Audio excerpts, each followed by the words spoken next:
boasts some of the most ethically savvy minds you will find on Canadian soil. Curlers, whether amateur or professional, are characteristically patient, analytical, critical, and fair. They can also be laconic and ironic.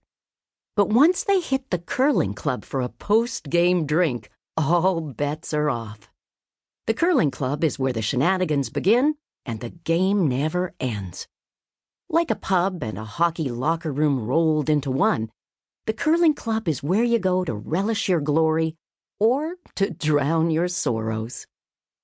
In the modern incarnation of curling, however, where advertising dollars, televised prestige, and technology have joined forces to render the sport more exciting, more competitive, and more rule-governed, there is a growing gap between the club level and the professional level.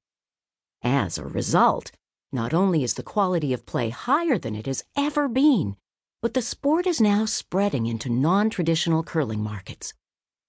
As a result of the inevitable onset of such changes, curling now finds itself at a fascinating crossroads. As one generation of fans, the baby boomers, slowly gives way to another more impatient generation, the curling rank and file is facing some stiff marketing challenges. In a nutshell, the marketing problem revolves around a central paradox. How do you cater to younger, more ethnically diverse fans without neglecting the older Anglo-Saxon demographic who are your bread and butter? The problem has no clear solution, but it is evident that curling is on the rise. In researching this book, we have discovered that curling already has a marvelous legacy that is full of unique characters, odd stories of conquest, and tragic tales of failure and defeat. Since 1998, it has been a full-medal Olympic sport, and there's no doubt that its profile will soar during the 2010 Olympics in Vancouver, when the world's eyes are on Canada and its curlers. And now that the Brier and the World Curling Tour seem to have ironed out their differences, the future is as bright as sunlight on ice. Chapter 1. Curling Fundamentals. The Real Origins of the Game. Like many sports, pegging down an official date as to when the first game of curling took place is rather difficult.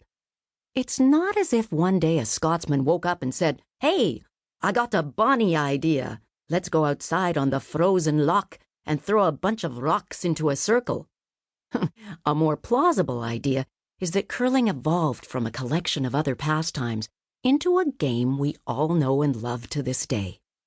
The unfortunate truth is that the history of curling is rather clouded and rough, like the ice surface the sport is played on, making the true origins and creators of the game somewhat difficult to identify. What we do know is that a similar game was developed called ice schießen, ice shooting, sometime during the Middle Ages in the German-speaking areas of Europe. The game involved players sliding stones along a sheet of ice towards a target at the other end. Although it may sound like curling, ice schießen used a different system for scoring, and the players could choose from a variety of stones in different shapes and sizes.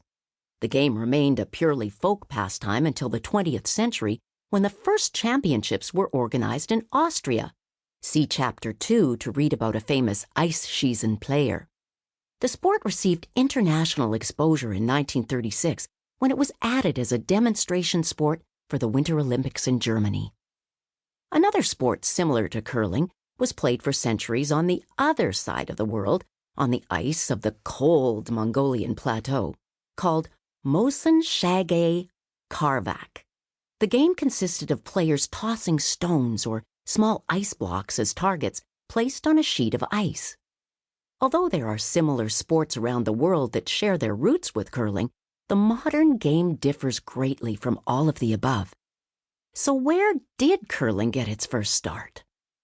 Many historians note that Dutch painters Peter Bruegel and Jacob Grimmer depicted a game that resembled curling in a series of paintings done between 1565 and 1575. But the game they were likely portraying was ice schießen. All elegant theories of curling's